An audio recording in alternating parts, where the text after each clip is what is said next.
A Virginia prison is in the hands of the inmates. A terrifying escape frees 6 killers from death row. We're just entering base turn to south. As the men run free, police race against time to track and capture the fugitives before they kill again.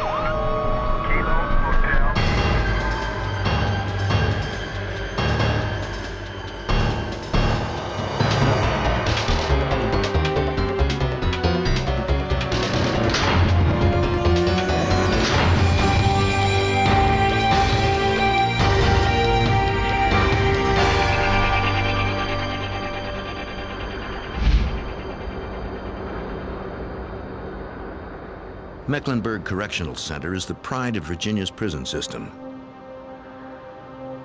Completed in 1977 at a cost of $20 million, it is state-of-the-art. The C-Pod of Building 1 houses Virginia's most dangerous criminals, the death row inmates. The double-gated entrance, or the sally port, is the only way in, and there is no other way out.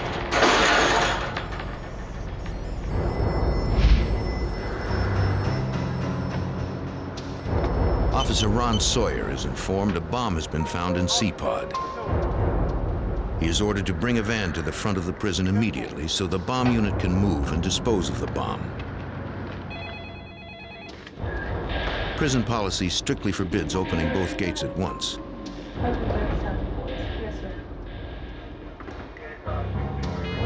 But this is a matter of life and death.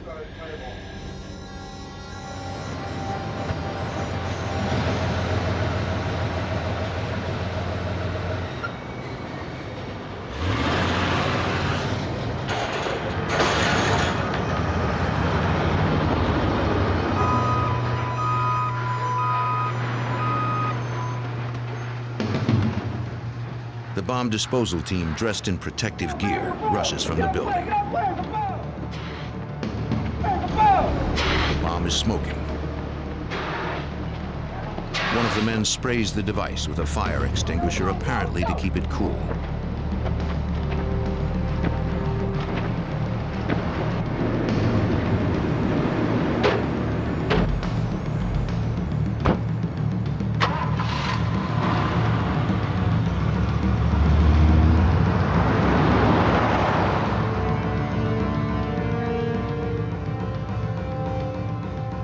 The greatest crisis in Mecklenburg's short history has been resolved through the quick actions of a few brave men.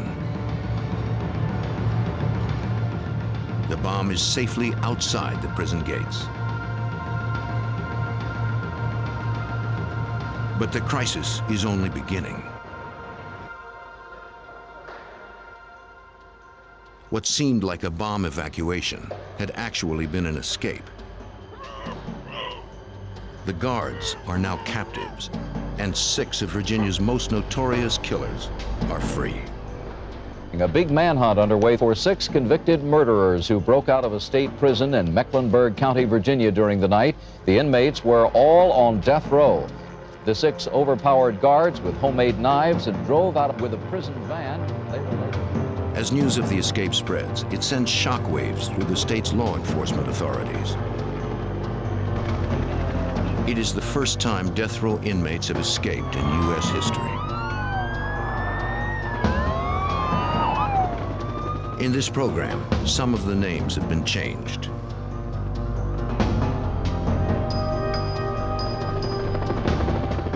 The Virginia State Police and the Bureau of Criminal Investigation officials are awakened from their beds. The governor of Virginia issues a state of alert to the Army and Air National Guard.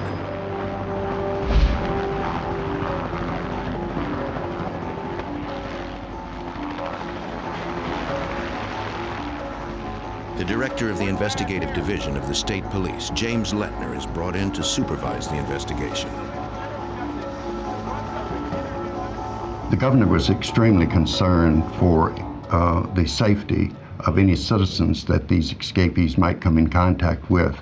He had been briefed on the background of these individuals. He was aware that each one was awaiting execution for murder or mass murders, and he was extremely concerned that we apprehend these individuals as quickly as possible. We've got 6 guys on the street now. Investigator Lettner arrives after the killers have been on the road for over 30 minutes. He immediately establishes a search perimeter. Because the inmates are driving a prison van, police will increase the search area every hour.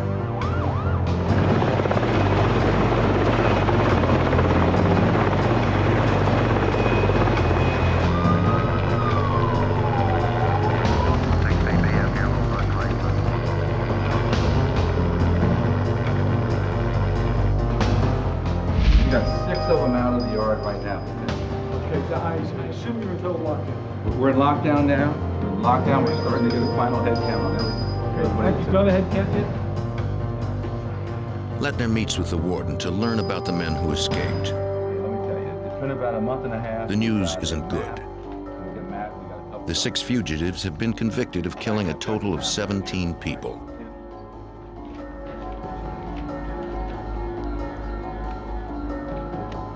The 2 most dangerous escapees are the Briley brothers, James and Linwood.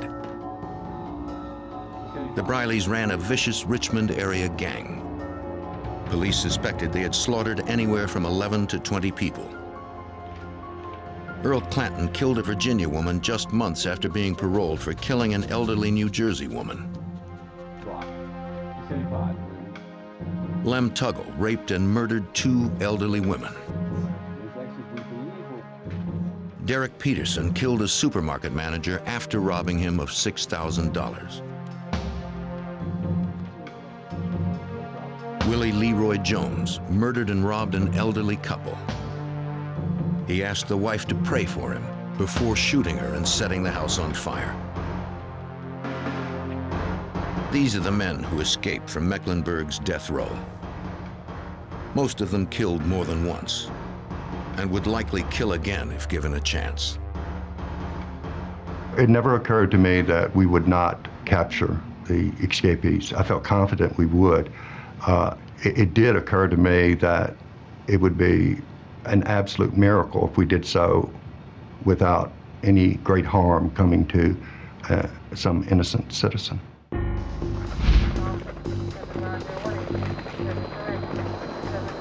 A full-scale manhunt is in effect. Officers from all over the state are dispatched.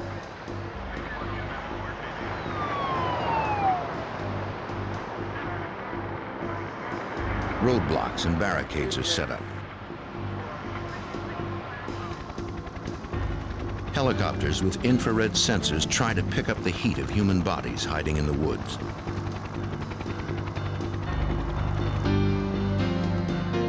Police know the longer the killers run free, the harder they will be to recapture.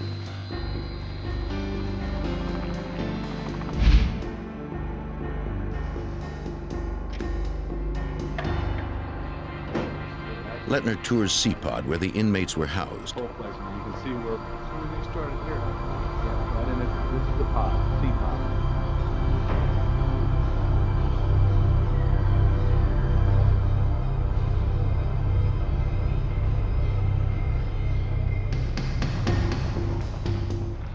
Officers conduct a search of each cell. They find no clues to where the escapees might be heading, but they do find some makeshift weapons. The inmates were very clever in both manufacturing and concealing weapons in their cells. One search that we conducted revealed a table leg that had been used to conceal a hacksaw blade, one shank, and some other contraband.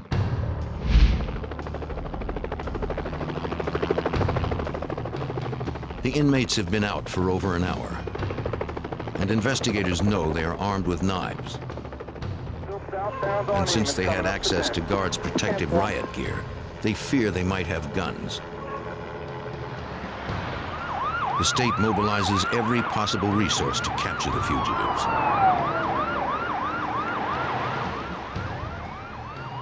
A death sentence already hangs over each of the escapees. These men have nothing to lose. Officers comb the perimeter, searching for any sign of the killer's trail. This is Cochran right here. They find nothing. They're going north. I'm assuming they took 9. With no clues outside the prison, Lettner hopes the guards can tell him where the inmates have gone. Let's go out. Come on, let's go.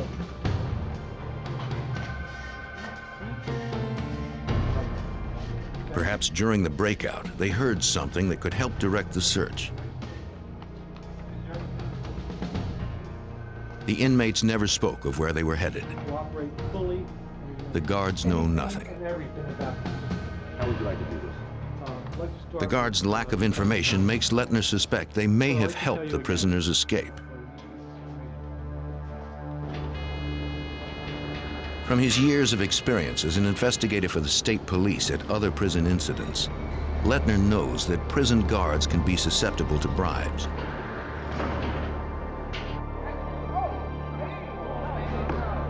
In 1984, Virginia prison guards had a starting salary of under $13,000. Even college campus police were paid more. Guards complained they were often assaulted by the inmates. The intimidation and low pay affected their morale.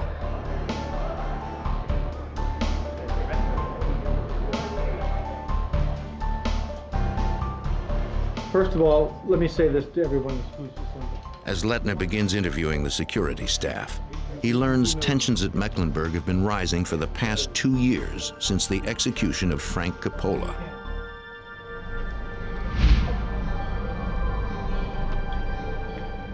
Convicted of beating a woman to death in a robbery, Frank Coppola steadfastly maintained his innocence. But after being on death row for 5 years, he stopped his appeal and asked the court to execute him. Coppola's execution signaled a controversial change in attitude. He was the first man in Virginia to face the electric chair since the death penalty had been reinstated 6 years earlier.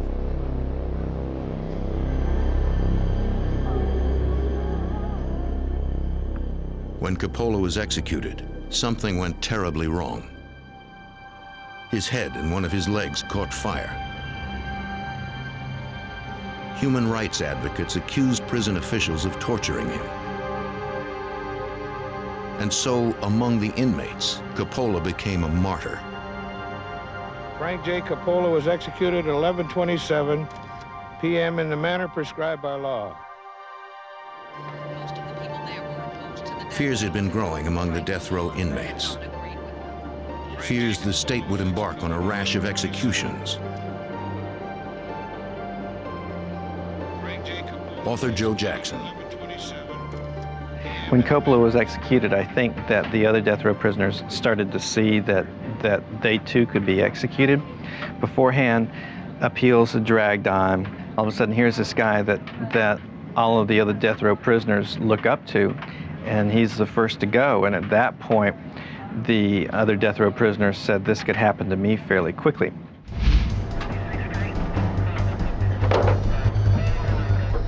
Two months before the breakout, an inmate on death row sent an anonymous tip to the state assistant attorney general. All right, let's get this place searched fast. You want to get done quick.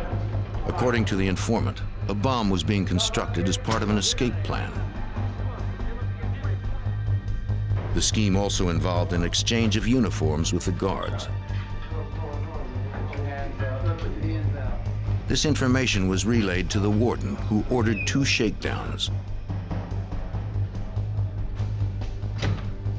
Officers methodically searched every cell on death row, but found no bomb-making materials or anything to indicate a bomb was being constructed. important to these kids. Jim Lettner finds it difficult to believe the guards were ignorant of the plan. He suspects one of them may have actively aided in the escape. An escape freeing 6 of Virginia's most dangerous men.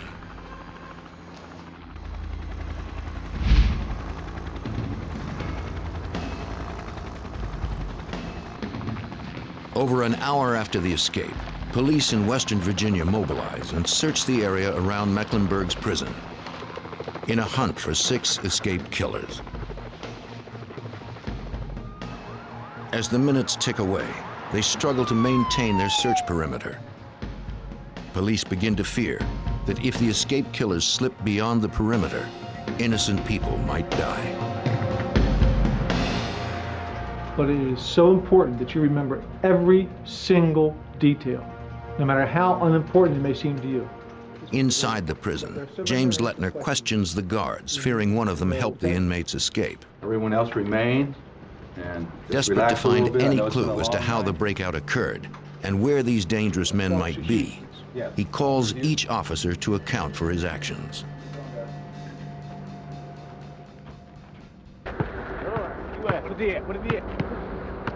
As Lettner questions the guards, he begins to understand how the escape unfolded. Look, baby, let's look. You don't need pass him up. Somebody better get on it. 5 guards stand watch as the condemned men of CPOD take their daily exercise. That's me. Come on, baby. Come on. Willie Turner and another inmate approach an officer, telling him they want to go back in early. One of the men claims he has a knee injury. The other says he wants to use the restroom. This is against prison policy. State Police investigator James Lettner. It was a mistake to allow those 2 individuals to go back separately from the others. If one inmate went back, then they all were supposed to go back. The reason for that is that by taking those 2 inmates back early, it took 2 of the correctional officers off the recreation yard and back to the cell area, lessening the number of eyes that were available to watch the remaining inmates as they return from recreation to their cells. Now the ratio of guards to prisoners is disrupted. In the yard, there are only 3 officers left to watch over the remaining inmates. All right, guys, let's do it. Time to go in. Let's do it. Come on, man. Come on, man.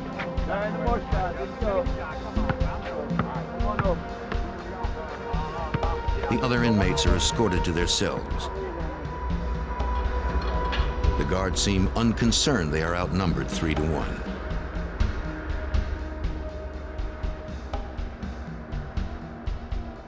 The correctional officers assumed that nothing was going to happen, that everything was fine, that they had a secure operation, and that they simply didn't have to follow these rules. Had they been more vigilant, they would have noticed a plan is already in motion. A plan whose success or failure depends on one man, Earl Clanton. The plan also relies on the guards' complacency. They do not bother to count heads. The inmates bunch up and start to push, distracting the officers. Unnoticed, Clanton slips into the guards' restroom. His job, to wait for a signal. A ruthless killer, Clanton was chosen as the man to make the first strike. In 1980, he stabbed an elementary school librarian 8 times in the head. He then took the belt from her coat and strangled her to death. Because they didn't count heads, the guards have no idea Clanton has disappeared. Lettner's report would later indicate this was a breach of security protocol. It's difficult to believe that when you're dealing with individuals who have everyone murdered at least one person, and in some instances, multiple murders, that the correctional officers would become complacent and feel that they didn't have to count these individuals or know where they were at every moment. It's difficult to believe that that would occur, but it did in this instance. The guards escort the inmates back to the day room. They never notice one of them is missing.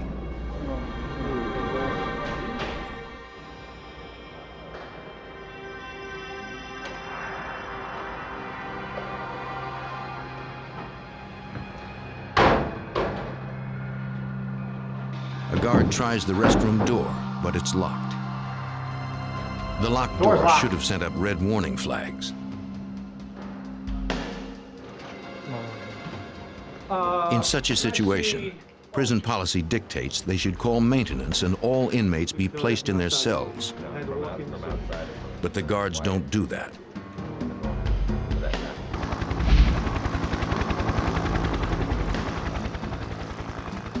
Police are beginning to panic. It has been nearly 2 hours and the fugitives have not been spotted. The officers are now working a wide perimeter. They know the larger the perimeter, the easier it is for the inmates to slip past them.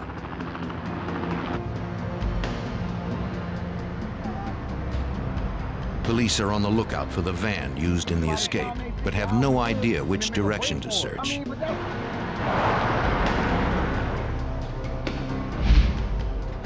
Warden, could I talk to you? James Lettner continues his investigation by questioning Nurse Rose Clark.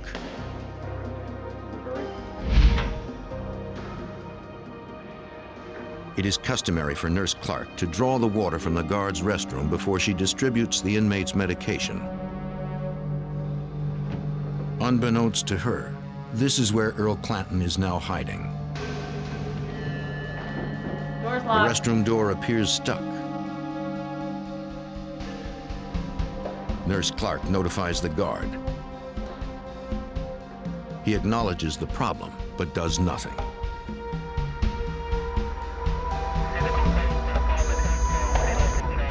All right, get these boys lined up for the medication. All right, everybody in the room. Let's go, gentlemen. Everybody in the room.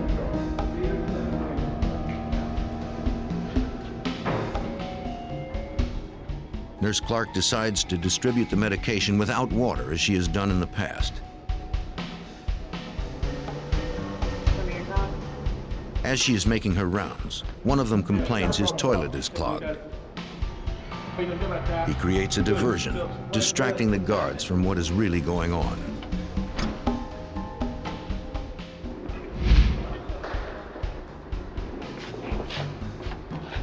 Officer Hunter joins Nurse Clark as she continues making her medication rounds to the other pods in the building. The escapees were con artists. They were shrewd in the ways of the street and how they could get around these correctional officers. They had observed from the moment that they entered the institution that certain rules were not being followed, and it played right into their hands. At Mecklenburg, Building 1 is broken up into 3 pods, A, B, and C. C pod is divided into 2 sections, with a control booth separating the sections. Certainly. Officer Hughes, please. The man who controlled C pod was Rick Hughes. Electrically activated locks give Officer Hughes control over who enters and leaves death row. Does the control door?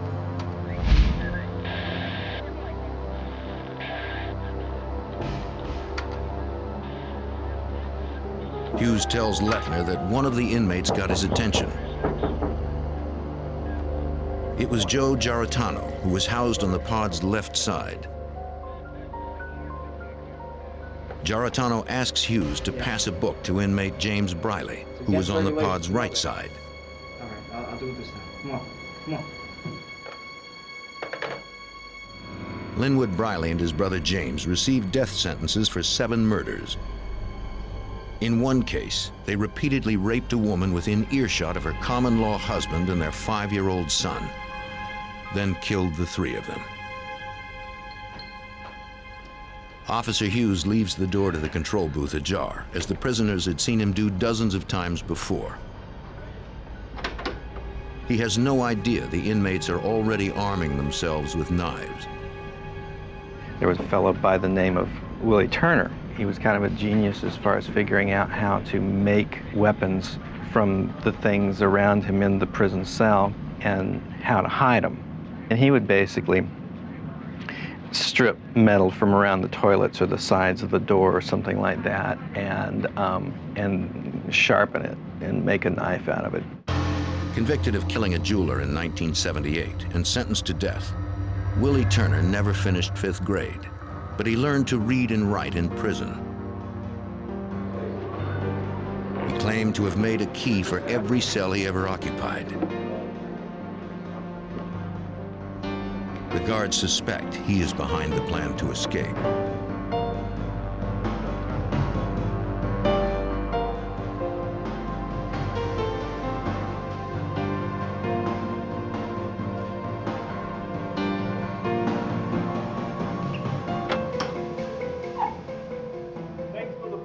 At James Briley's signal, Clanton bursts from the restroom.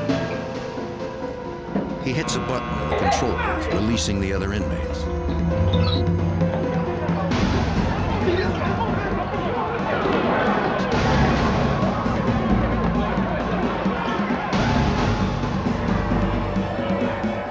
The prisoners take control of C-Pod in barely 3 minutes.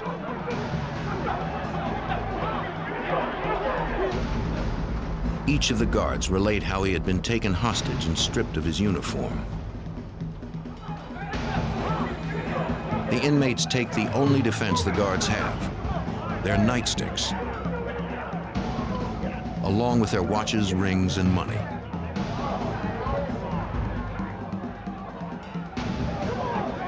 The guards are hogtied and shackled with their own handcuffs.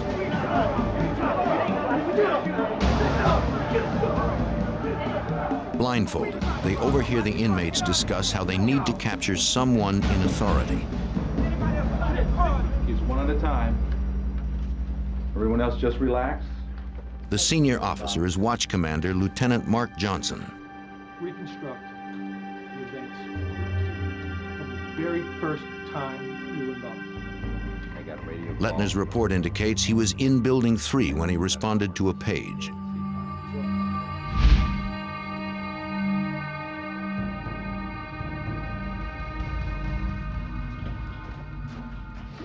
Building 3, located on the opposite side of Mecklenburg, houses the shipping department. Lieutenant Johnson, please call 161. Lieutenant Johnson, 161. Lieutenant Johnson is asked to call the extension of the C-Pod day room. The phone is answered by one of the guards held hostage. Lieutenant Johnson has no idea the guard is being held at knife point. C-Pod left. Need you right away. The guard tells Johnson he needs help with inmate Giarratano, who he says has been wounded in an altercation. Lieutenant Fisher, Lieutenant Johnson, come in, please.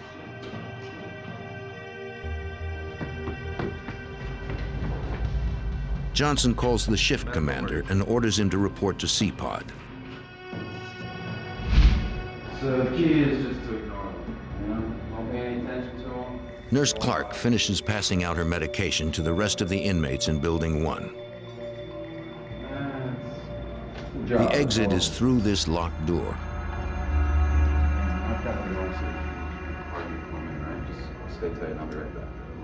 Unfortunately, Officer Hunter has misplaced his key. He decides to return to C-Pod, unaware it is now in control of the inmates.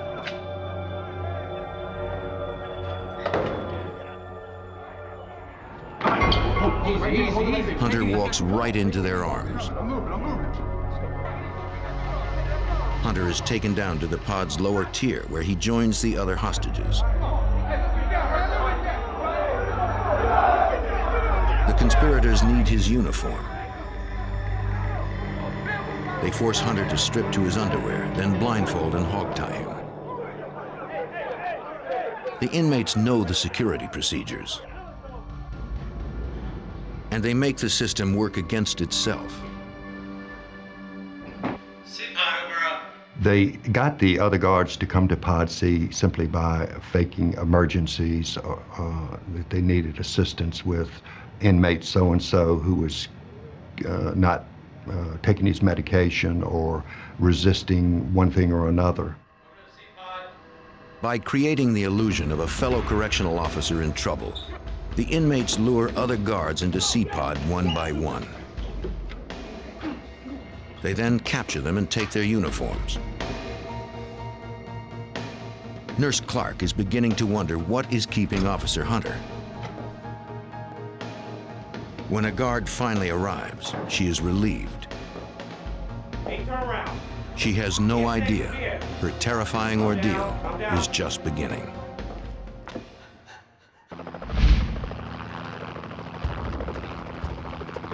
In Western Virginia, 6 convicted killers have escaped from death row and have been on the loose for over 2 hours. Investigators have no leads to their whereabouts.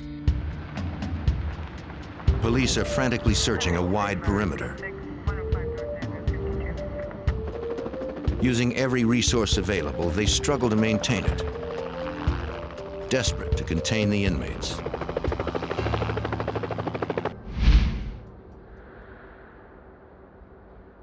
Virginia State Police investigator Jim Lettner continues gathering information for his report by interrogating the prison security staff,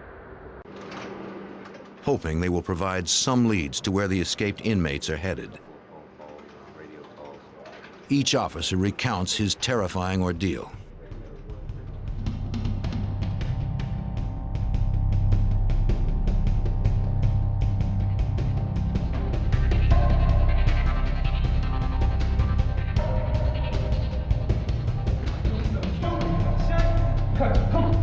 One by one, they are taken hostage.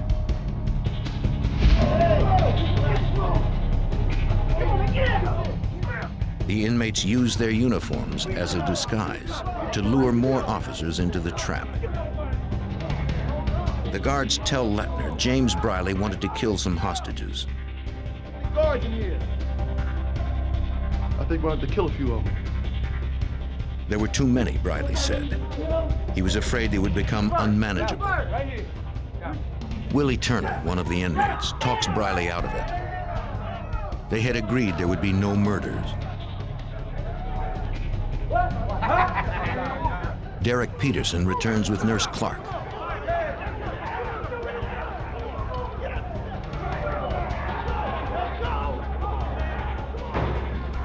They take her to a cell.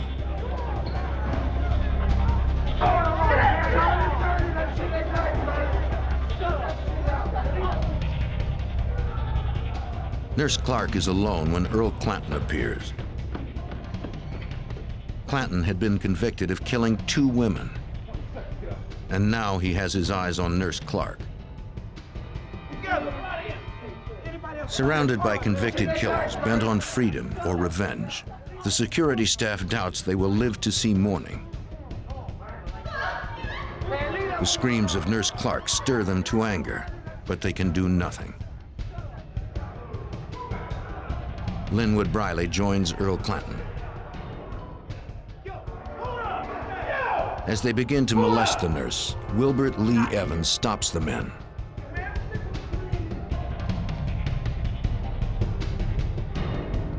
Willie Turner reminds Linwood to remember the plan.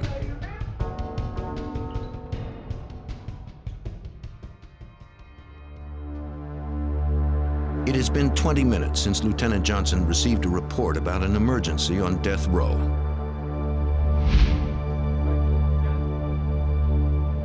He begins to wonder what is happening in C-Pod. He sent the shift commander to help out, but he never reported back. Johnson investigates the situation himself.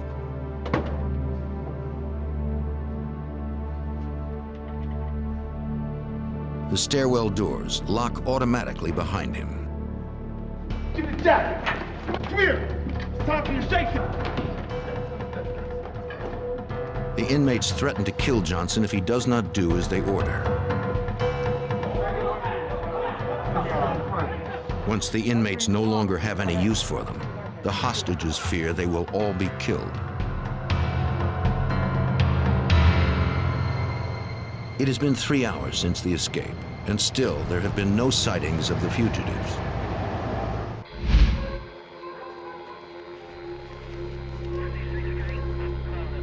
Authorities begin to fear they've slipped the search perimeter.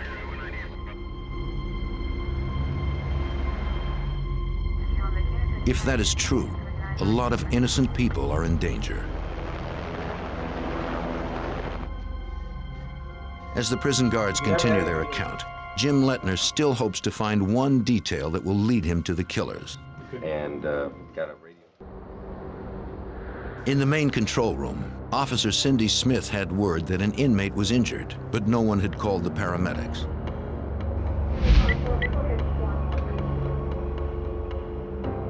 During the past hour, several officers and supervisors had gone up to death row. None had reported back. Officer Smith begins to worry. Main control room, Officer Smith. The inmates on death row have taken all the guards in C-Pod hostage. Having all the uniforms and money they need, it is time to make good their escape and get out of Building 1.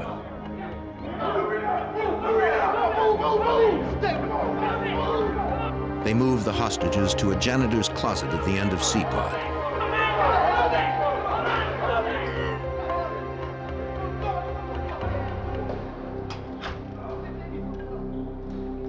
James Briley grabs a television set. Somehow he would have to pass it off as a bomb. Now that the inmates have control of C-Pod, they have to get out of the building. At the center of Building 1 is a main control room which controls the door to the outside. The inmates have to gain control of this room. In the main control room, Officer Smith is still waiting word from the officers dispatched to C-Pod. Officer Smith.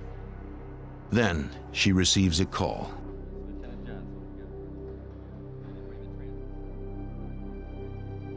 It sounds like Lieutenant Johnson. He tells her a man is being sent to relieve her.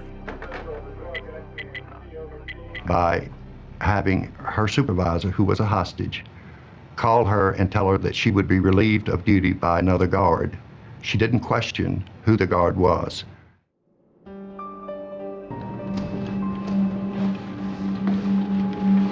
Peterson and Clanton, now dressed in guards' uniforms, head for the main control room.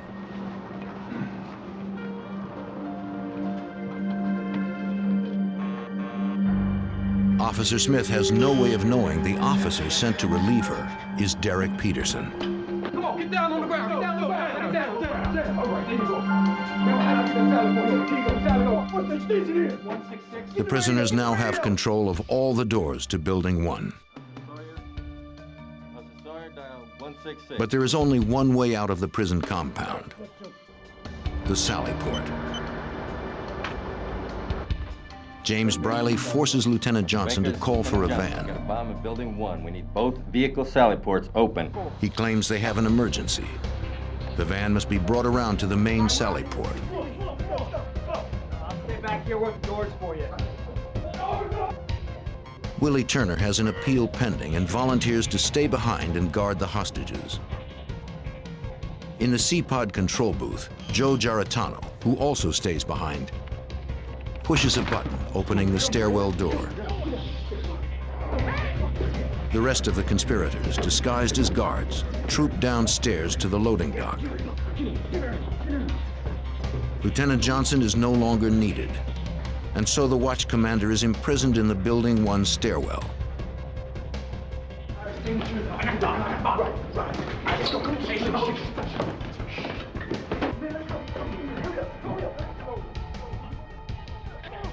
They leave behind one of their own in the control booth to open the door and let them out of Building 1.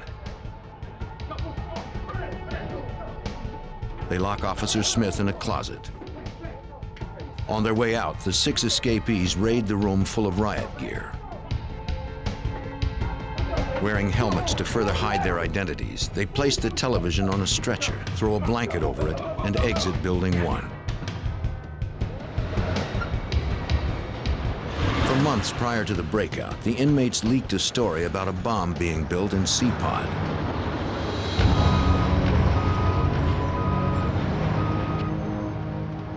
So when James Briley warns the officer in charge of the van that they have a live explosive device and it might go off, the terrified officer completely believes him.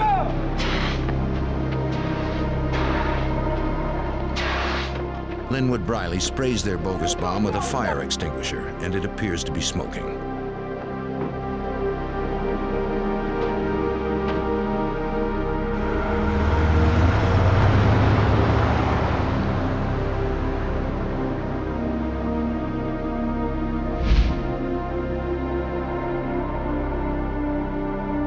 The escape has taken less than 2 hours to execute. And now, 6 vicious killers are roaming free.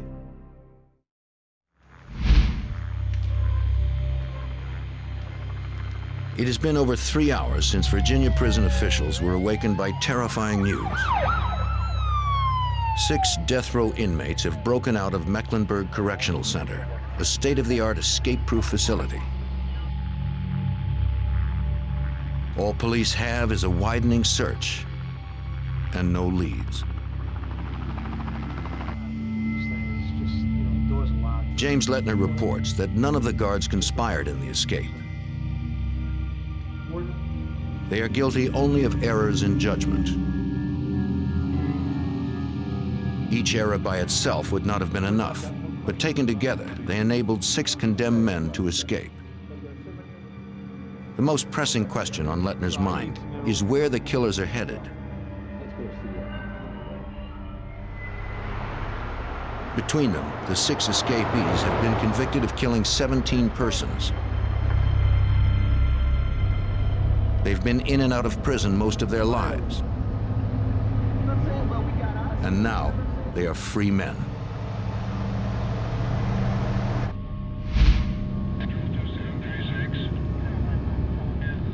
Officer Lawrence Harrison of the Warren County, North Carolina Sheriff's Department, on patrol far outside the Virginia authorities' search perimeter, notices a white prison van.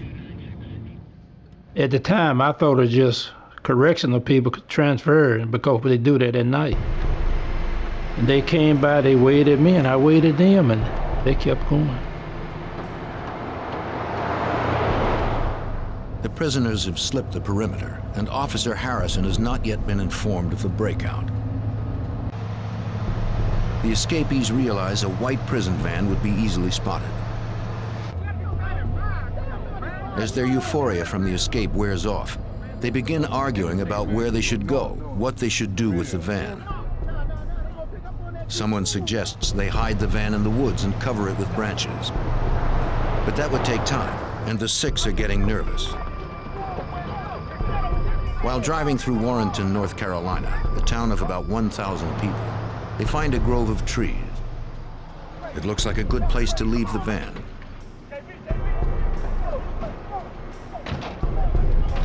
The escapees split up.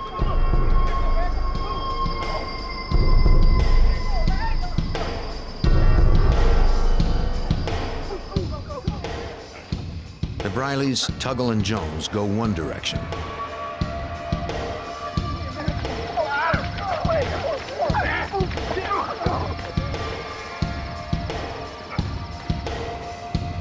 Clanton and Peterson go another. The men get lucky, finding some sweat clothes hanging outside on a clothesline. They ditch their prison garb. While police continue to search the perimeter around the prison, the inmates are running free to the south of their search area.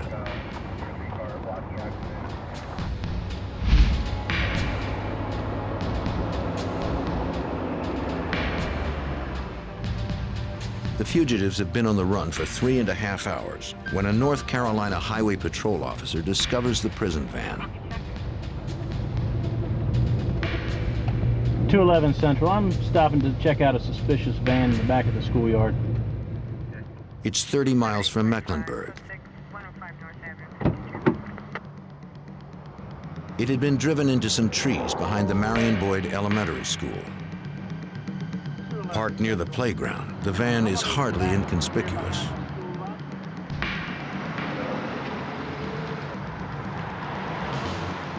Officers from the Warrenton Police and Sheriff's Department approach the prison van.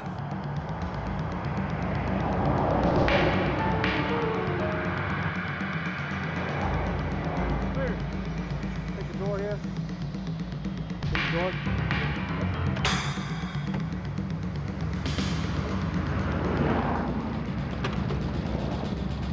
Investigators find the riot gear the prisoners used to disguise themselves, along with the television set they passed off as a bomb.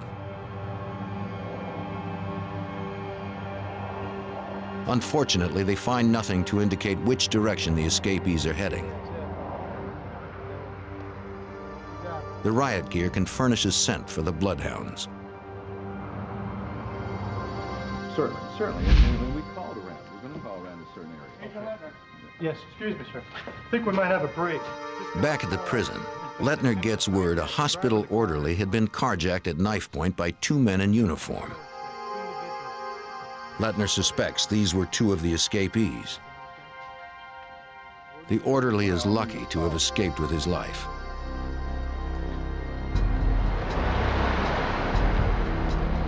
When investigators examine his car, they find a prison shank similar to those used in the escape in the back seat.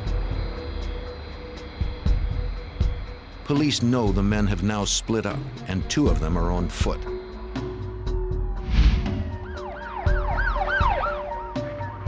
The Virginia State Police, prison emergency teams, and the North Carolina Highway Patrol take over a motel and set up a command post. Because the fugitives have crossed state lines, the FBI is called in. Special Agent James Trotter is awakened in the middle of the night. The phone rang. My wife answered it, handed the phone to me. It was Wayne Waddell, an agent down in Danville, Virginia, which covered the prison at Mecklenburg. Wayne said something like, Jimmy, I got a problem. We got a problem. 6 guys have broken out of death row here.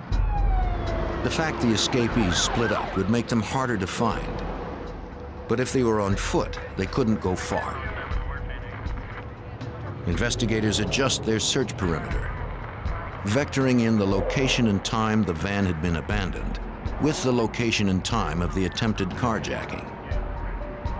It's just a matter of connecting the dots, going from point A to point B and seeing how far ahead of you they are and trying to outsmart them and beat them to the next place they're likely to go and be there waiting for them. Representatives of various law enforcement agencies meet to set up a task force. Coordinating the search is Robert Pence, special agent in charge of the Charlotte FBI office. Because of the magnitude of this incident, the response from law enforcement, I would say, was massive. We had every FBI agent in the eastern part of the state, along with support that we sent from the headquarters in Charlotte. We used aircraft, we used dogs, we used corrections officers. In other words, it was a door-to-door search, it was a field-type search, and while all this was going on, communications were being sent to enlarge the search, to prepare the rest of the sector and the rest of the country to be aware of these people and be alert for them. Special Agent Pence needs more information. The names and addresses of their next of kin, records of telephone calls they had made, the identities of persons with whom they were authorized to communicate. Well, what we did simultaneously was search records to try to identify associates, relatives, neighbors, anyone who these individuals might have tried to contact if they got out of the Warrenton area. Police set up a tip line. Pence dispatches agents to interview the fugitives' friends and family. Not just to gather information, but to warn them that the killers are on the loose. We believed that they were still in the area. I mean, we had no indication that they had left, so the perimeter was kept tight and we kept looking for them. But thoughts or feelings creep into you that perhaps they did escape.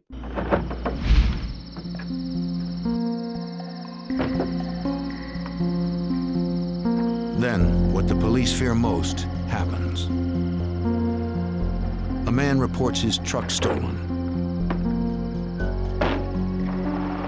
The truck, a 5-year-old Ford Ranger, was serviced the day before and is full of gas. Within moments, officials from the Department of Corrections, the Highway Patrol, sheriff's deputies, and the local police swarm over the property, searching for any clue that might have been left behind. The man tells investigators his truck would be easy to identify. It has personalized license tags with the letters PEI1. Police order an all-points bulletin put out for the pickup. Investigators can't be sure whether the killers had all fled in the truck or whether some stayed behind, lurking in the backyards of Warrenton.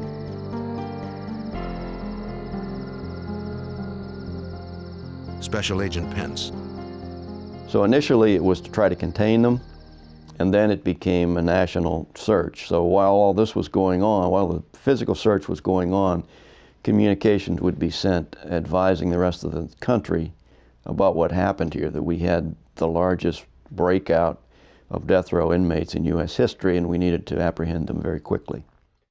The new perimeter has just been shattered. Now that the escapees have a vehicle, the search area extends for hundreds of miles up the East Coast.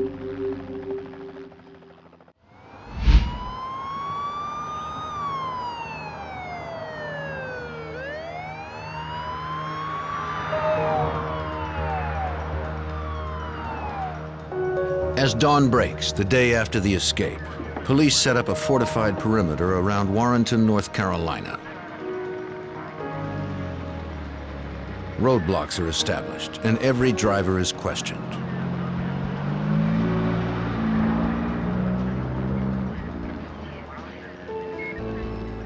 Search teams are organized. Every available law enforcement officer is recruited.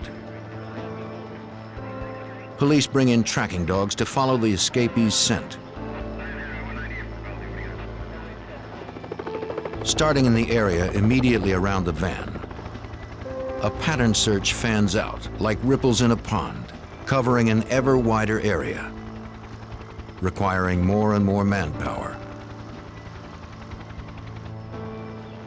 Police comb the woods and search outbuildings, anywhere the escapees might hide. After several hours of searching, the investigators know only that the fugitives had split up. Some of them may have stolen a truck, but police were no closer to finding them than when they started.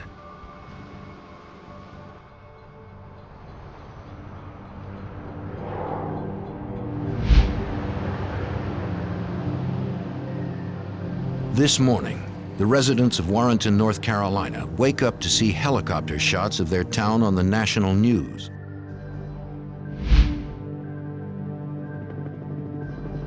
At the prison, officials attempt to answer the questions of a frightened public. At this point in time, our primary concern is the recapture of the inmates who are at large at this point, and we are cooperating with the FBI, with North Carolina, with a number of other authorities in an effort to do that. Fred Patton, District First Sergeant in the North Carolina Highway Patrol. You could all but chart it like a fog bank as the fear rolled across the 4 counties from Warrenton outward. And as the sightings increased, people became more frightened. The fact that they were in their midst 6 people that had killed 17 folks, had murdered them, including a 5-year-old child. And among their rapes was a 76-year-old woman. They began to arm themselves.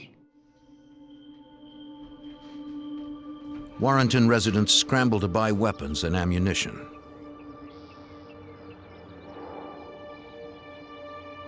Citizens are terrified to learn 6 desperate killers are loose in their community. Virginian pilot reporter Tony Geronmata. There was a lot of tension, a lot of fear. I remember people talking, saying they had their guns, and if anybody came on their step, they would shoot them. Talked to some of the merchants in this little town. Apparently, got cleaned out of guns, and there was no ammunition to be bought. Residents barricade themselves in their homes. Aware the fugitives have disguised themselves as guards, they are wary of police officers and answer their doors with weapons in hand. Special Agent Robert Pence. And we had a lot of fear in the neighborhood of Warrenton, where they were supposedly or possibly still contained. People were extremely afraid and scared, and people were going around door to door making announcements that lock your doors, lock your cars. A lot of people didn't sleep there for a few nights. 300 sheriff's deputies, state troopers, and highway patrol officers join in the search, hoping to ease the public's fears. Warren County Sheriff's Deputy Lawrence Harrison. At that time, with deputies, what few we had, we made deliveries for the old ladies that were called up to the grocery store want something. We would pick it up and carry it to them because they were scared to come out. How many people are in the search right now? I don't know the number. The media clamors for any information about the investigation. How many sightings have you had total that you know of? Well, there have been some confirmed and some unconfirmed. So How many confirmed? At this time, we have 2 confirmed. Anything on the pickup? The anxious public wants to know where the fugitives might be. What was the time of the last night? They're laying low until dark. Well, that's a possibility. Is that Certainly, something it's that you- easier to move and not be detected after dark. What do you do in that case?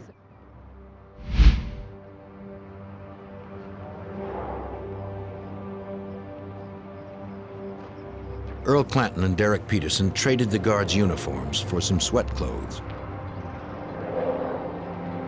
Clanton kept his guard's jacket, but ripped off the patches.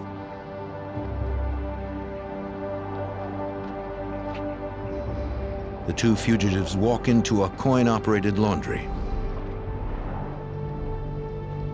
Having spent a sleepless night on the run, they are hungry and thirsty.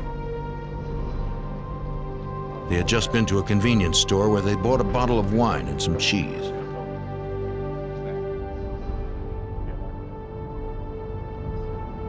The commander of the Prison Emergency Response Team, or PERT, happens to be driving by the laundry. He spots a man wearing a coat. The coat is the same color and cut as a Mecklenburg Guard's uniform. Certain this is one of the escaped inmates, the officer decides to arrest him before he can leave the laundry. He hopes to catch him by surprise. Man, get out! Get out! Go! Freeze! Let me see your hands! Turn around, get your hands up! Come on, man. Come on, turn around. Make any move. Clanton and Peterson were out of prison for no more than 19 hours. They didn't go far. And now their freedom is over. The 2 men concede they expected to be caught because they were lost. Turns out it was a convenient place to be arrested. The coin-operated laundry is only a half block from the county jail. They found 2 of them there. They thought maybe the rest of them would be there. So if we had fear before when the van was discovered, we had a tremendous amount of fear whenever 2 of them were apprehended right in town. So during that early 2 or 3 days, the mood was very serious, and the people were very concerned, very scared. We knew at that point it was going to be a complicated search because they weren't all looking out for each other and they weren't together. and maybe 2 of them were a little more half-hearted in this escape, and now we had to find the ones that really intended to go the route and where they were going. Investigators debate the possible whereabouts of the other 4 escapees. To Special Agent Trotter, the Briley brothers are at the top of their list. The Briley brothers killed repeatedly for no apparent reason. They killed women, they killed pregnant women, they killed little children, they killed grown men, and they killed in very brutal and grisly ways, and apparently had absolutely no remorse for any of the crimes for which they were convicted. Trotter fears that, unlike Peterson and Clanton, the Briley brothers won't give up without a fight. Police are in a desperate race against time today to find 4 killers who they fear may kill again.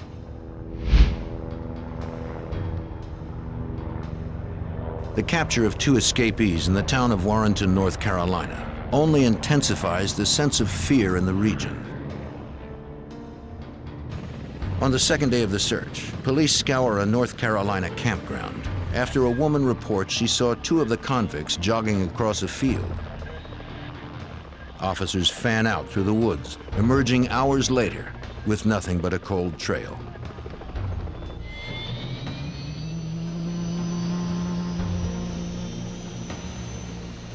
Sightings of the escaped death row inmates are coming in from throughout North Carolina and Virginia. Each call has to be checked out. Fred Patton, District 1st Sergeant in the North Carolina Highway Patrol. It was like the dam breaking. First of all, there was a drip, and then there was a minor fluctuation of calls that we would receive as far as sightings were concerned. And then the dam broke, and sightings were coming in by the hundreds. And of course, by that time, we had mobilized enough people and had them spread out to the point that we could respond to the sightings within a short period of time. And that this is what we wanted to do. Investigators suspect the escapees may have left the area, but they cannot be sure. The manhunt continues in and around Warrenton. But these fellows are very smart. They know what they're doing, obviously. And they could be dug in anywhere, and they got to turn every limb and every tree. Helicopters search the dense forests and red dirt fields on the North Carolina-Virginia border. Police patrol the waterways and abandoned houses and stop traffic along all roads and highways looking for 4 dangerous men. Police continue to get tips. Special Agent Robert Pence. So a lot of those tips were scare tips, they were fear tips, they weren't helping a lot.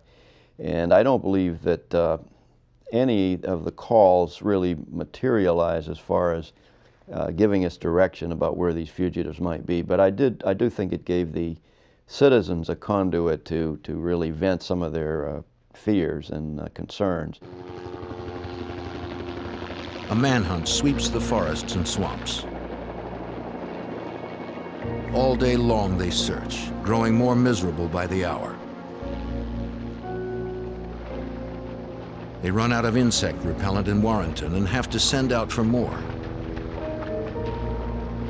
The officers endure difficult conditions, all to no avail. Officer Lawrence Harrison responds to several sightings of the fugitives. Everybody in the whole county has seen them once we get there. And I don't know how many bloodhounds we didn't have here. They would say, I saw him run across the road down here. We take the bloodhounds down there, turned out nothing. And they said, I saw him run down there. We take the bloodhounds down there. And sometimes we probably running them guys. We did see some guys run across the road, but it wasn't the Briley brothers coming from the liquor store and the marijuana patch.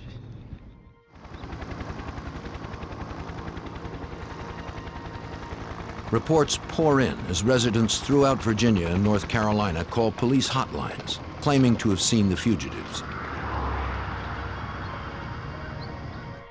The governor of Virginia posts a $40,000 reward for information leading to the fugitives' capture.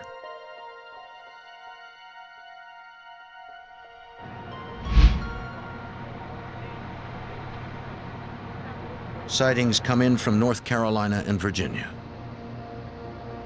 Every call has to be checked out, but leads nowhere. Thinking the Brileys might return to their old neighborhood, Richmond, Virginia, police interview their acquaintances and former gang members. Special Agent James Trotter. These guys just killed to see people die, just to be killing.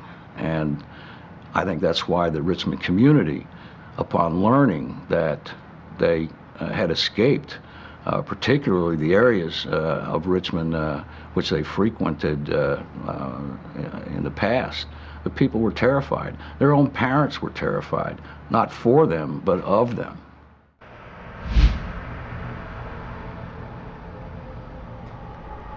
In Portsmouth, Virginia, just a few hours' drive from Warrenton, a police officer spots two men breaking into a car. Hey, police, what are y'all doing? See some hands. See some y'all. Let me see your hands. Step out from behind the car. Step out from behind the car. Let me see your hands. Gun. When he tries to stop them, the two men open fire.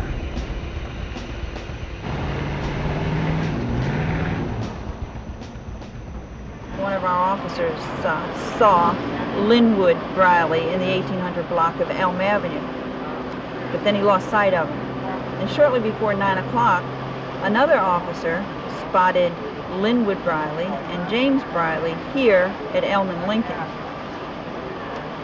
Apparently they were tampering, or appeared to be tampering, with an automobile in this area. As soon as they saw the officers, they ran.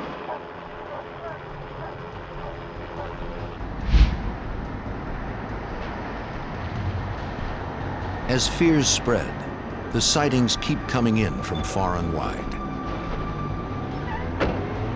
If the escapees did steal a pickup truck, they could be anywhere. The missing vehicle had enough fuel to get past Richmond. Hey. Yeah, he's right over there. On a hunch the fugitives might head north, agents begin interviewing gas station attendants just north of Virginia's capital. About some black guys in a pickup truck? One attendant remembers seeing a pickup truck with one white man and three black men. In the back. 4 guys pull out the Investigator Jim Lettner.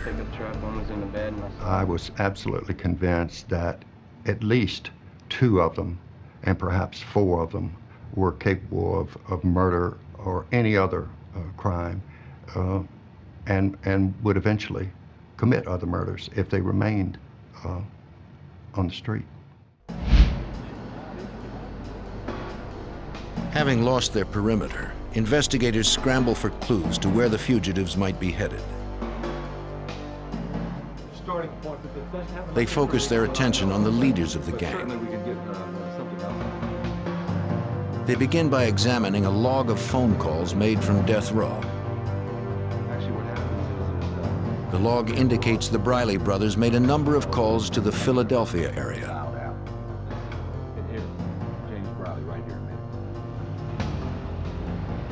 The log entries lead agents to one wrong address after another.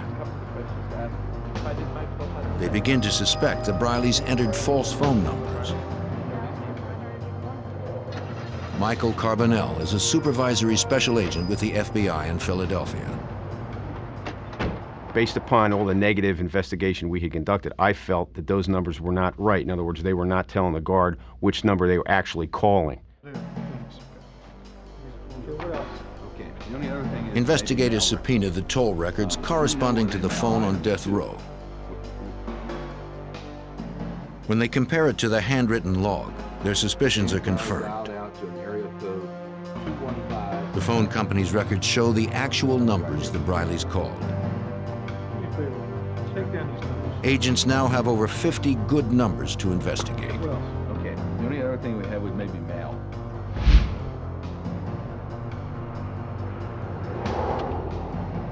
Two of the calls had been placed to a house in North Philadelphia.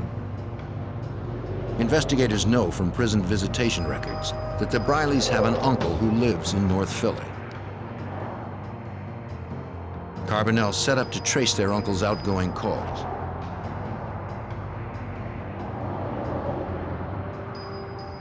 I didn't think that the Briley brothers would be staying with him, and I didn't want to hit his house until we were absolutely sure that they were here. The time was on our side at that point, so we decided to put a surveillance on his residence, and we conducted that surveillance for probably 4 or 5 days.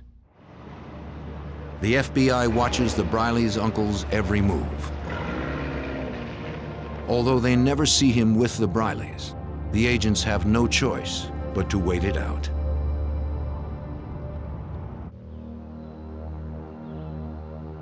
As the FBI chases every lead on the fugitives from Mecklenburg's death row, they get another break hundreds of miles from Virginia. Lem Tuggle and Willie Jones took 8 days to make their way to Woodford, Vermont, a little resort town just south of the Canadian border. The men had spent the night in the woods. They decide to try and make it to Canada. The two fugitives have a problem. Their stolen truck is low on gas and they need money. Tuggle leaves Jones and drives back to a souvenir shop he had visited 3 days before. Oh, hiya. Diet Coke. Waiting for the right time to make his move, Tuggle asks the owner for a soda. And there will be anything else for you, sir? Yes, ma'am. Drawing a hunting knife, he demands all the money in the cash register.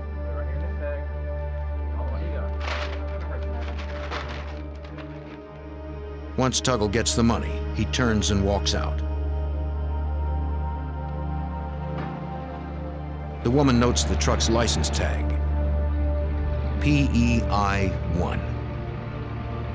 It is easy to remember. The take is about $80 and change. It isn't much, but it's enough for gas and a new start in Canada. Unfortunately for Tuggle, he is heading in the wrong direction.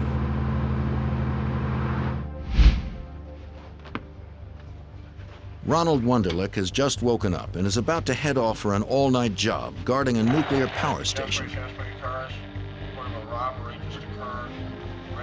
When he hears the report of a robbery at the Woodford gift shop. Wunderlich is a constable in a town of only 300 people. His Ford Escort doubles as his patrol car. In Stamford, Vermont, it seems unlikely he'll have to engage in any high-speed chases. Trooper Daniel Begiebing also hears the report. The dispatcher says that the suspect was last seen driving east on Route 9. And the dispatch advised that upon running a registration check on the motor vehicle, they had discovered that it was a stolen vehicle suspected involved with escapees from the Mecklenburg area. Begiebing accelerates to intercept the vehicle.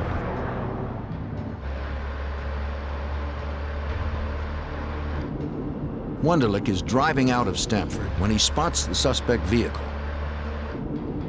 coming right at him on the wrong side of the road. The constable whips his Ford Escort into a U-turn and begins a pursuit. Author Joe Jackson. Most the town constable had ever really done before was to hustle drunks off the street and check out reports of stolen bicycles. And all of a sudden he was chasing this crazy man who had robbed a store at knife point. Wunderlich radios Begiebing that the truck is now heading south toward the state of Massachusetts. Trooper Begiebing goes from a Code 2 to a Code 3 response, using his lights and siren.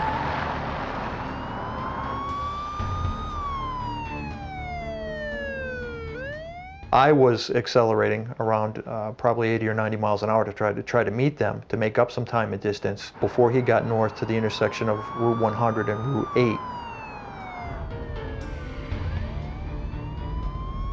If they act quickly, they can set up a roadblock before the convict has a chance to slip away. On the radio, Begiebing hears that other officers are joining the chase. Wunderlich advises him that the vehicle is turned around and is proceeding north on Route 100. The trooper and the fugitive are now heading straight for each other. At that time, I was trying to find a good location to execute a stop where there weren't any residences around, where we could have something of relative safety, yet still be in enough of a field of view where I could see the truck coming. The officers now realize they are pursuing a convicted killer. When Begiebing swings his vehicle across the road, he knows he is putting his life on the line in a high-stakes game of dare. There's a little element of danger involved, but yet it's something that, being a rural patrol officer, you rarely see, and you're kind of like saying, oh no, to yourself, you know, that what have I gotten myself into here? Begiebing is gambling that the suspect isn't desperate enough to ram his cruiser, or that he is a good enough shot to stop him before he does. A Vermont state trooper and a town constable have boxed in one of the death row escapees. It's now a question of whether Lem Tuggle, who had been convicted of killing 2 persons, would be squeamish about killing a 3rd.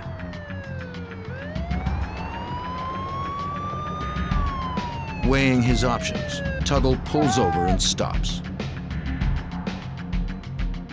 I then ordered him to place his hands out the window so I could see his hands, and we then ordered Tuggle from the truck to lay down on the pavement, and then approached him and took him into custody. He identified himself to me as, you know, my name is Lem and I'm from Virginia, and something to the effect, I expect you'll find that I'm wanted. Lem Tuggle has been a fugitive for just 10 days. Come give me a hand. He seems almost relieved to be captured.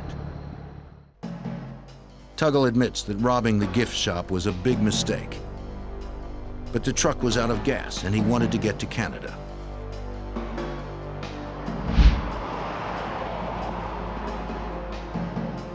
The next day, an unusual call comes in to the Vermont State Police.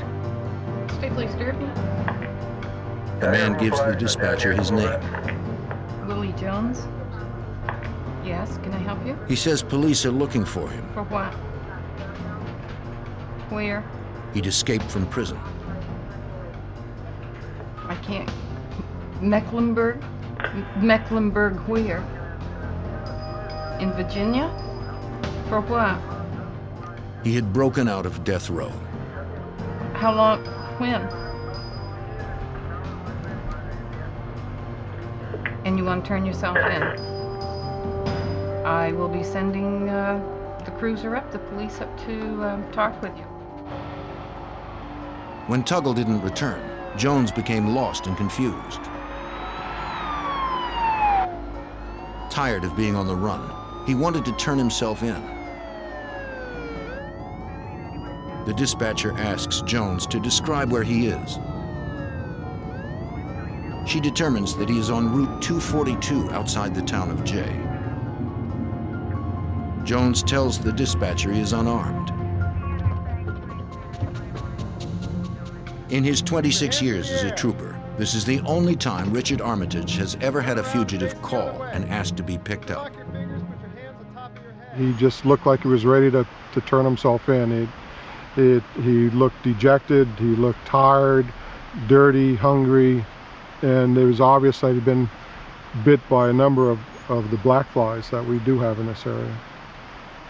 And it was like the weight of the world had been taken off his shoulders. He was so glad that he was going where he could get something to eat and something to drink. It wouldn't have been difficult for Jones to enter Canada. In Vermont, the border is only guarded at the highways. If he knew where he was going, he could have easily just walked across.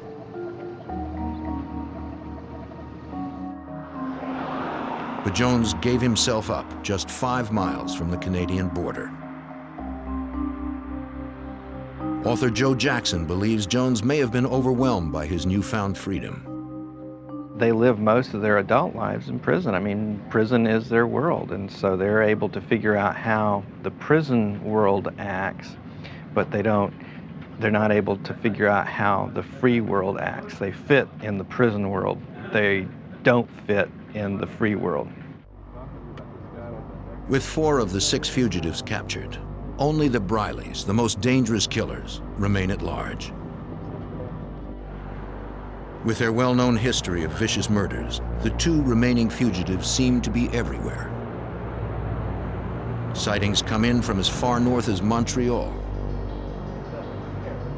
In Richmond, Virginia, where the brothers went on their bloody rampage, everyone locks their doors.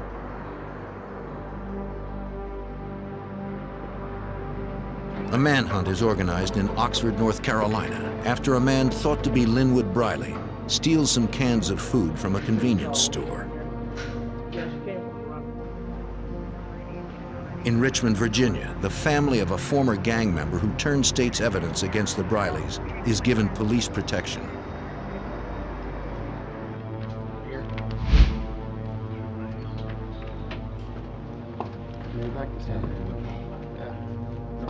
Investigators question Lem Tuggle for clues to the Brileys' whereabouts. Tuggle tells police how the escapees wandered through Warrenton looking for a vehicle they could steal. They hot-wired a pickup truck and took off. Tuggle tells them the Brileys had never been in Portsmouth or Richmond. He says they didn't kill anyone while he was with them. After stealing the pickup truck in North Carolina, they drove north to Philadelphia. They burned the guards' uniforms in a trash can. According to Tuggle, the Brileys claimed they arranged for someone to meet them with clothes and a gun. Tuggle further recalls that James Briley stuck one of the guards' badges into a tree in Philadelphia's Hunting Park. He and Jones then headed north towards the Canadian border. Tuggle claims they even stopped and asked 2 state troopers for directions to the New Jersey Turnpike. There they were, driving along, 2 escaped convicts from a maximum security prison. Wanted by the FBI and law enforcement agencies in several states. But apparently no one noticed them. Tuggle says he and Jones eventually parted company at a campground when he left to rob the gift shop.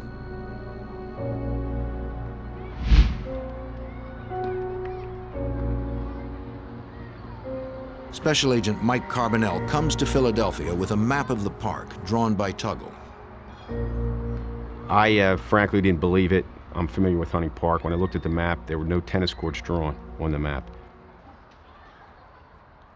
I was skeptical. I felt, why would a guy who's on death row, who's going to be executed, cooperate with us?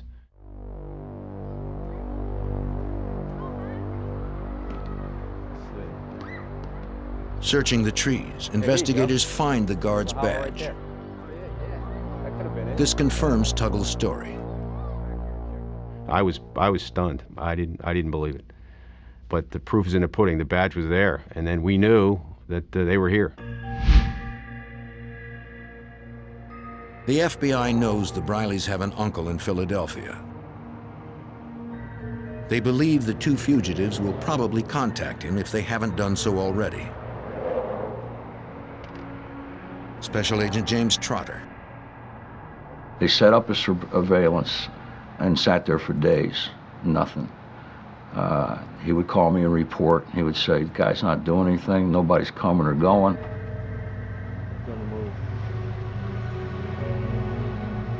Agents get a break when they shadow the uncle to a body shop specializing in upholstery and vinyl car tops.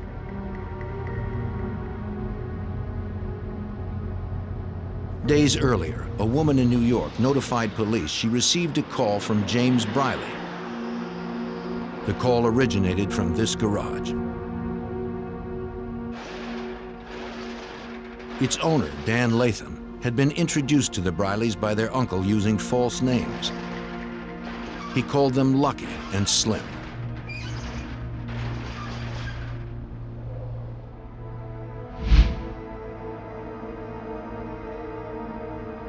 The FBI sets up a fixed surveillance on Latham's garage. Agents see several men hanging around, but aren't sure if they're the Brileys.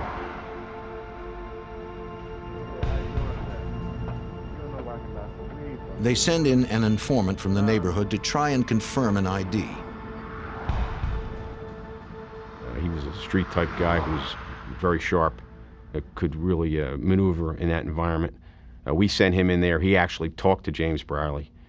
He came back out and met with us. He said, "I think it's him." A tattoo on the suspect's left arm further confirms the ID. Agents believe they have found James, but they see no sign of his brother Linwood. They wonder whether to go in and arrest one, or wait with the hope of getting both. But if they wait, Virginia's most notorious serial killers might slip away.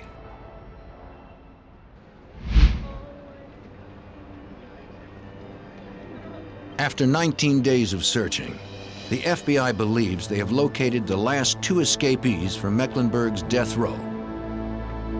They have taken refuge at a body shop in North Philadelphia. The two fugitives appear to be having a party. Having confirmed their identities through an informant, agents decide it's time to move in.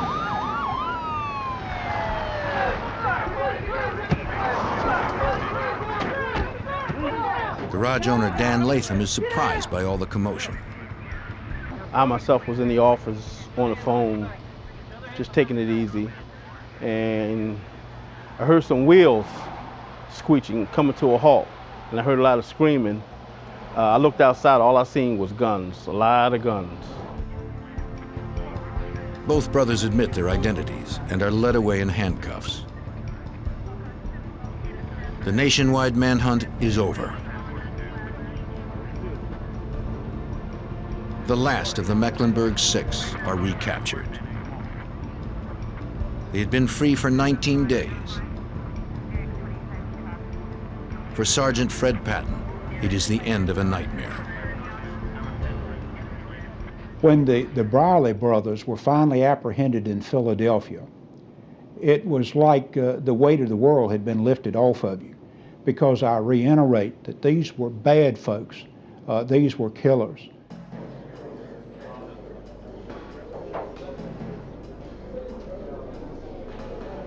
The Briley brothers, who are facing death sentences in Virginia, were picked up at a car shop on Philadelphia's north side. FBI agent John Hogan says they were surprised when 20 agents surrounded them. They were apprehended without incident. They caused no problem to us. They have both admitted their identity. They have the appropriate scars and marks, so we know who they are. The Briley brothers were the last of 6 convicts to be rounded up after their escape in the largest death row prison breakout in U.S. history. That was 3 weeks ago at Mecklenburg Correctional Center in Virginia. The Brileys will be arraigned in Philadelphia today on charges of unlawful flight to avoid confinement. The FBI wants to make certain the Brileys can't slip away again. Special Agent Trotter arranges to have them kept in federal custody. In these unlawful flight cases, usually as soon as you catch them, you dismiss the federal warrants and leave it between the two states to work out getting them back to where they belong. The FBI's out of it. But we were able to keep these guys in federal custody long enough to have them return to Virginia through the federal system rather than having to go through state extradition proceedings. In the wake of the escape, Mecklenburg goes into lockdown. The governor of Virginia announces the firing of 5 guards. The warden and his security assistant are suspended without pay. An investigation by 3 independent consultants finds that conditions at Mecklenburg are highly dangerous and at times unmanageable. 2 months after the escape, riots break out at the prison. Using homemade knives, inmates stab 2 guards and take 6 others hostage. Author Joe Jackson. A lot of violence in the prison before the escape, but once the escape occurred, that was like a symbol to a lot of the other prisoners, and so at that point the lid blew off of Mecklenburg, and there was a big riot. It appears to be a repeat of earlier events. Only this time there is no escape. The standoff ends shortly after sunrise. Corrections Director Robert Landon resigns 3 months later. Before he leaves, Landon puts many changes into effect. Doors to the guards' restrooms are now locked all the time. Open stairwells where inmates could hide are boarded up.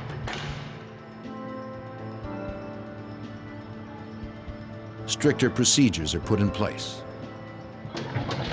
An interlock is installed on the main sally port, preventing both gates from opening at once. With these changes in place, Jim Lettner believes that such an escape could never happen again.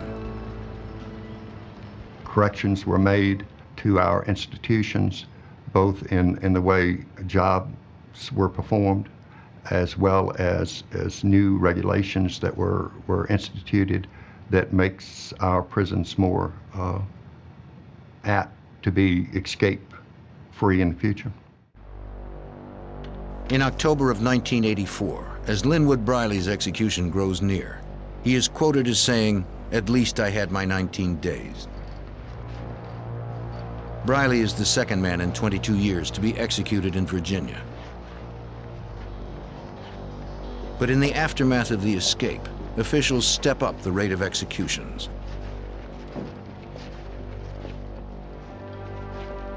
Six months after Linwood was put to death, James Briley follows his brother to the electric chair. In that same month, Earl Clanton Jr. pays the price for the 2 murders he committed.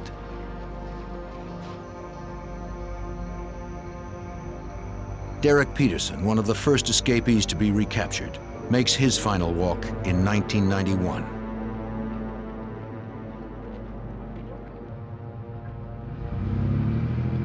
Willie Jones is executed in 1993.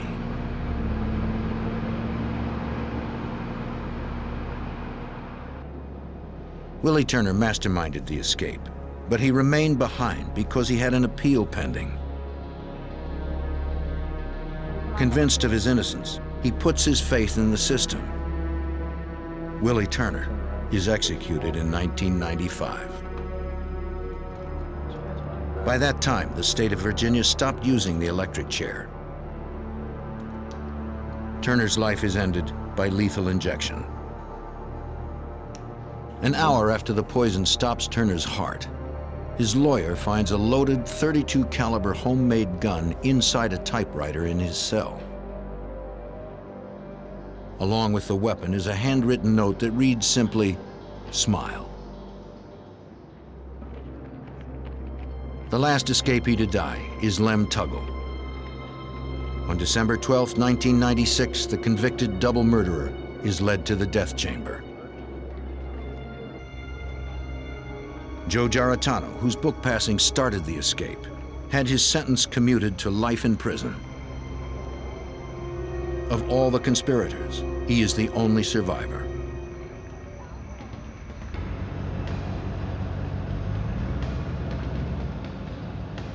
The escape of the Mecklenburg Six shocked and terrified the nation for 19 days. The coordinated efforts of police and law enforcement officials returned the men to face the ultimate penalty for their crimes. Since the escape, the Commonwealth of Virginia has executed over 80 people. State-sanctioned execution continues to be hotly debated in Virginia, America, and around the world.